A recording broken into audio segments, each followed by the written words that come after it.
pelo menos dá-nos uma certa pausa para refletir e para decidir.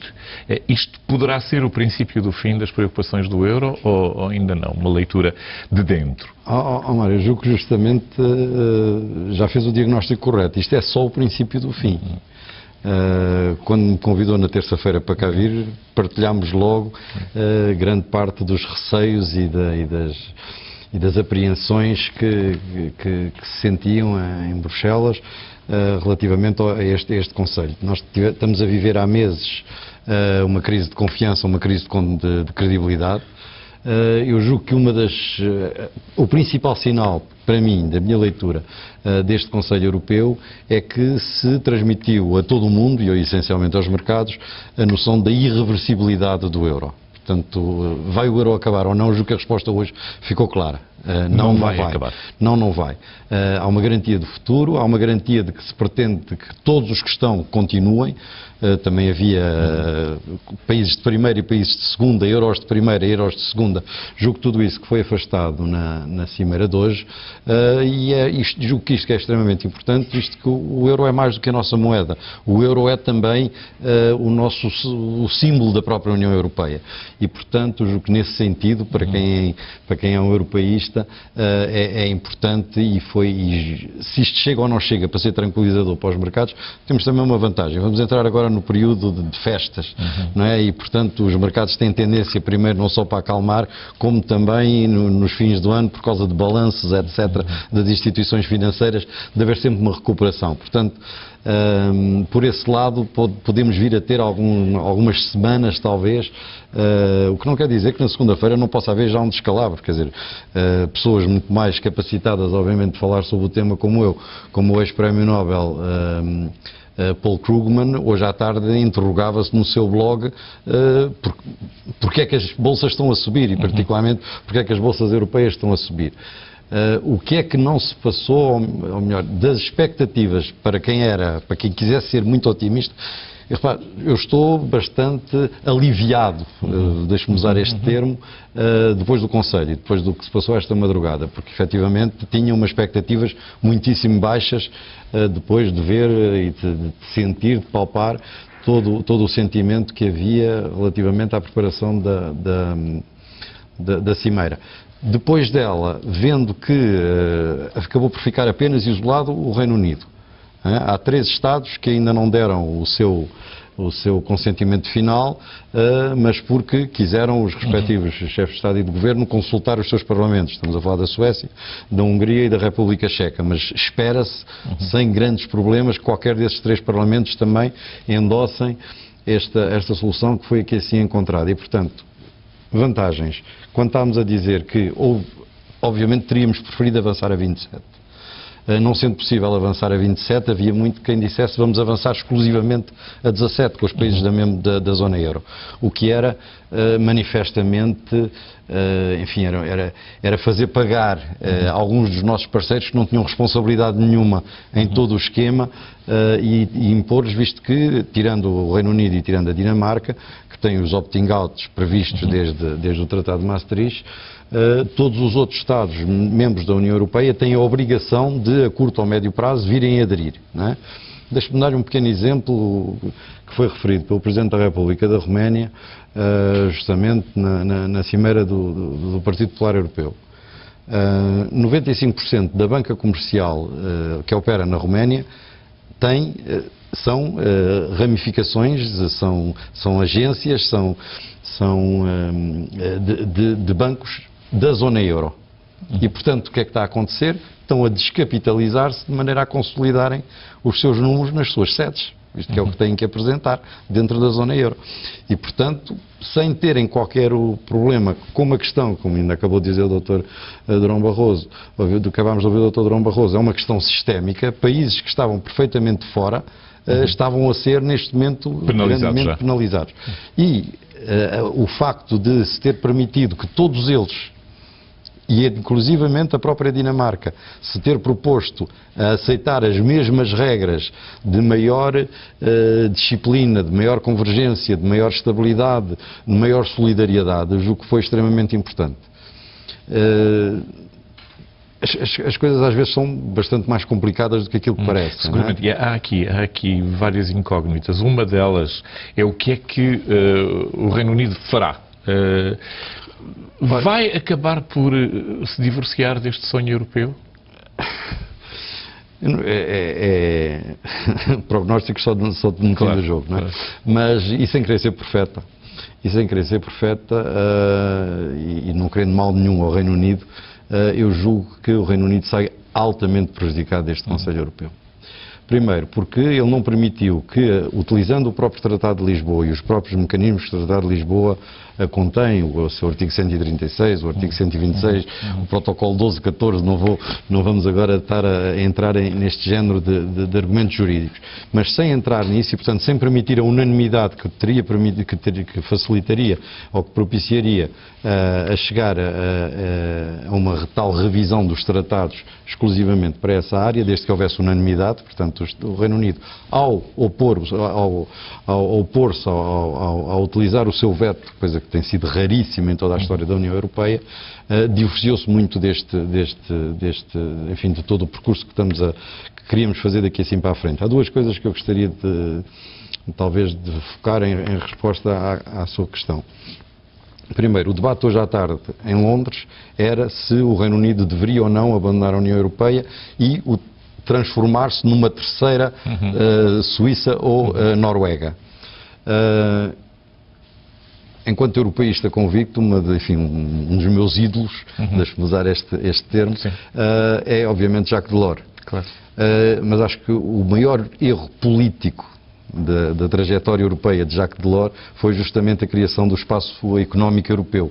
Porque é que ele o fez? Porque na altura não adivinhava que iria haver a queda do muro de Berlim e infelizmente foram uma questão de meses, visto que meses depois caiu o muro e com a queda do muro os países neutrais como a Áustria, a Suécia, etc., puderam aderir e mais tarde puderam até aderir agora estes nossos novos parceiros.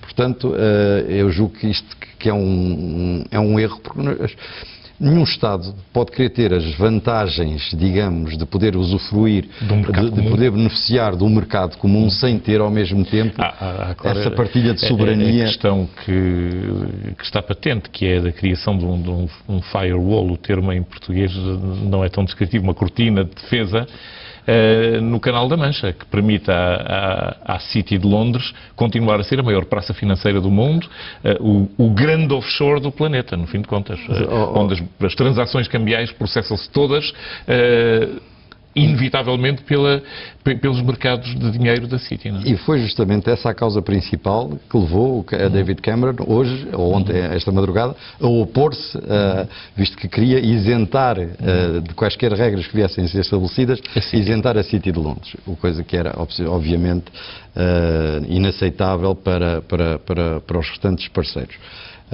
Mas, portanto, o princípio da minha frase era para dizer há pouco que ainda antes que o Reino Unido se transforme numa terceira Suíça ou Noruega, o que eu gostaria era de acabar com a relação ultra privilegiada que a Suíça e a Noruega têm relativamente à União Europeia.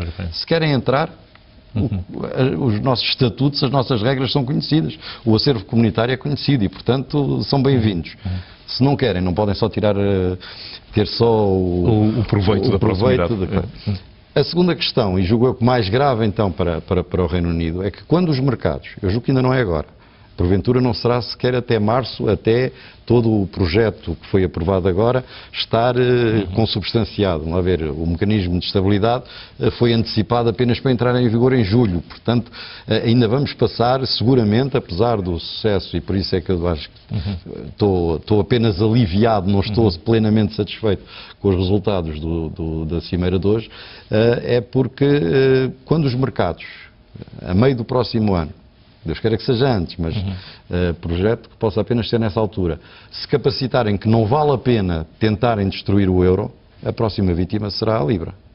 E nessa altura o Sr. Cameron e os vários políticos britânicos vão seguramente... Há um elemento, eu quando ouvi falar ali na peça anterior, o Presidente dos Estados Unidos, De qualquer modo, a União Europeia conseguiu algo notável, que foi estar a combater penosamente uma imensa crise financeira das suas unidades nacionais todas, quase em conjunto, sem ter propriamente feito nenhuma emissão de moeda extraordinária, sem correspondência real, coisa que os Estados Unidos já vão, creio que na segunda ou terceira daquilo que eles chamam o alívio quantitativo, quantitative easing, que é um termo notável. A rotativa não para de funcionar. Na Europa tem tido alguma prudência? É a segunda causa da minha decepção relativamente ao que se passou hoje. A ver, há números que são pouco conhecidos.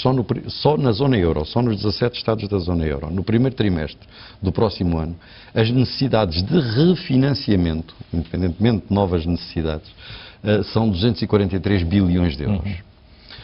E, portanto, ou há confiança para que haja no mercado de papel ou esta ou dimensão, de números ou de dígitos, esta talvez. dimensão, não é? Que não é curta.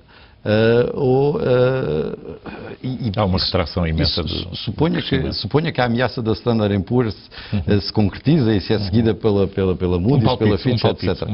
Eu estou convencido que sim. Eu estou convencido que antes de março, na medida em que neste Conselho Europeu de hoje transferiram-se, enfim, a entrada em vigor preferencialmente até março, enfim, eles dizem ao contrário, dizem preferencialmente antes de março, mas já sabemos que tudo isto demora sempre mais tempo a implementar do que queremos e, portanto, não será seguramente antes de março. Esse AAA pode desaparecer e se desaparecem alguns dos Estados, se ponha a França, se ponha a própria Alemanha, é óbvio que a própria União Europeia e o Banco Central Europeu deixam de ter o AAA e nessa altura as nossas capacidades de financiamento serão muito mais complicadas. Isso uma das razões. Uma segunda foi que tinha-se criado a expectativa, e vou usar outra vez o termo firewall, enfim, nesta época de informática podemos usar estes anglicismos,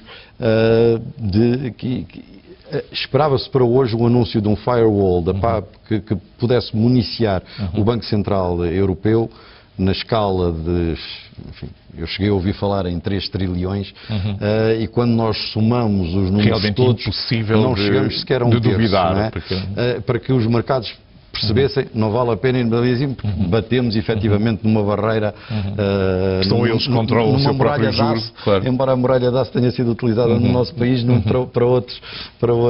com outros objetivos, mas os mercados terem a percepção de que efetivamente tinham diante deles uma muralha que havia, enfim, a vontade política hoje foi manifestada da irreversibilidade do euro, mas ainda, quanto a mim, e enfim, e sabe que não sou economista, mas julgo que não se dotou ainda o Banco Central Europeu e que não se mudou ainda a mentalidade do Banco Central Europeu para... Ainda não, traduzindo novamente, ainda não puseram o dinheiro na palavra. Ainda não puseram o dinheiro na palavra. E esquecem-se de uma coisa, é que no dia em que, se por acaso deixasse de haver euro, eles eram os primeiros a perderem o seu brinquedo. Isto que deixava de haver razão de existir para o próprio Banco Central. Aqueles depoimentos muito cautelosos que ouvimos ali da China, que está interessadíssima em aquisições na Europa, inclusive aquisições em Portugal também, o que é que lhe sugerem? Sugerem que vai haver de qualquer modo um desfigurar da indústria europeia com players que até aqui não tinham significado nenhum, mas que passam a ser absolutamente determinantes. Eu estou a pensar na China e claro que estou a pensar em Angola, por exemplo, também. E no Brasil, já que estamos a falar até do caso português. Obviamente, mas uma das notícias que eu vou dar aqui é da compra finalmente formalizada do BPN. E há manifestos de interesses, basta olhar para a Bolsa de Lisboa para ver que há manifestos de interesses angolanos em instituições financeiras. E vimos também o anúncio hoje dos interessados à EDP também, não é? Por exemplo. Portanto, isso será uma configuração nova? Desfigurar é um termo um bocado pesado. Sim, mas eu julgo que nós vivemos numa aldeia global, não é? E as pessoas vão procurando refúgios e vão procurando refúgios onde houver segurança, não é? Quer dizer, a Suíça hoje em dia não é, o franco suíço está caríssimo, não é? Mário, deixe-me dar-lhe este exemplo. Nos últimos 3 meses, 4% do mercado bolsista de Estocolmo foi comprado por aforradores gregos. O que em si é quase paradoxal, não é? 4%, quer dizer, obviamente, fuga de capitais da Grécia, Manifestamente. compreende? Mas para onde é que foram? Foram para a zona euro? Não, não foram. Foram para a Suíça? Não, não foram. Podem ter ido para outros paraísos fiscais, enfim, não foram em quantidades, claro.